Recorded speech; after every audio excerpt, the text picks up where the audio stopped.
வணக்கம் நண்பா. இன்றைய உலகில் நம்மை சுற்றி பல தீய மனிதர்கள் இருக்கலாம். அவர்கள் நமக்கு கெடுதல்கள் பல செய்யலாம். அவர்கள் நம் வளரக்கூடாது என்று நினைக்கலாம். அத்தகைய சூழ்நிலையில் நீங்கள் மனம் உடைந்து போகாமல் எப்படி வளர்வது? அத்தகைய சூழ்நிலையில் நீங்கள் மனமுடைந்து போகிறீர்களா? அப்பொழுது நீங்கள் தாமரை மலரின் குணங்களை மனதில் நினைத்து கொள்ளுங்கள். இந்த வீடியோவில் கூறப்போகும் தாமரை மலரின் 5 குணங்களை தெரிந்து கொண்டால் உங்கள் வாழ்க்கையில் மற்றவர்கள் உங்களை தூற்றினாலும், நீங்கள் கெட்டுப்போக வேண்டும் என்று நினைத்தாலும், உங்களுக்கு எதிராக சூழ்ச்சிகள் பல செய்தாலும் அது உங்களை தாக்காது, உங்கள் மன அமைதியை பாதிக்காது. பாடம் 1. தூய்மையாயிரு. நண்பா, தாமரை அசுத்தமான குட்டைகளில் பார்த்திருப்பீர்கள், சேறுகளில் பார்த்திருப்பீர்கள். அது என்னதான் அசுத்தமான சேற்றில் வளர்ந்தாலும் அதற்கென ஒரு தூய்மையை அது கடைபிடிக்கிறது. அதேபோல் நம்மை சுற்றி தவறுகள் பல நிகழ்ந்தாலும், மற்றவர்கள் ஒழுக்கத்தை கடைபிடிக்கவில்லை என்றாலும் நாம் சரியாக வாழ வேண்டும், ஒழுக்கத்தை கடைபிடிக்க வேண்டும். பாடம் 2. சோர்ந்து போகாதே.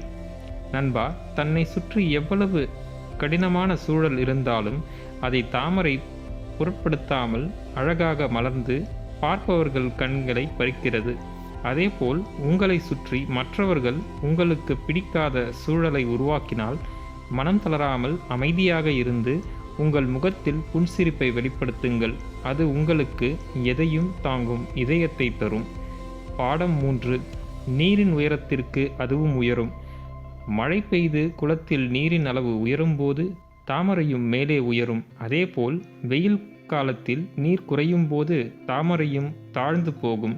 உயரும்போது பெருமிதம் கொள்வதில்லை, தாழும்போது அது கவலைப்படுவதும் இல்லை. அதேபோல் வாழ்க்கையில் ஏற்றத்தாழ்வுகளை திடமான மனநிலையுடன் சந்திக்க வேண்டும். மாற்றமே நிலையானது என்பதை உணர்ந்து வாழ வேண்டும். பாடம் 4. தாமரை இலையில் நீர். நண்பா, தாமரை இலையின் மேல் நீர் ஒட்டாமல் நிற்கும். அதுபோல நாம் அதிகமாக பற்றுகள் வைக்காமல் இந்த வாழ்க்கையை வாழ வேண்டும்.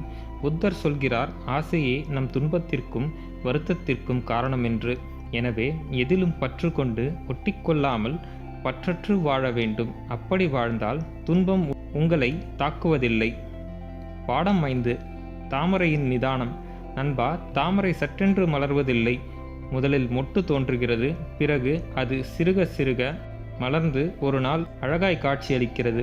அதேபோல் ஒரே நாளில் வெற்றி அடைய வேண்டும் என்று எண்ணாமல் தினமும் முயற்சி செய்து வெற்றியை நோக்கி சிறுக சிறுக நகர வேண்டும்.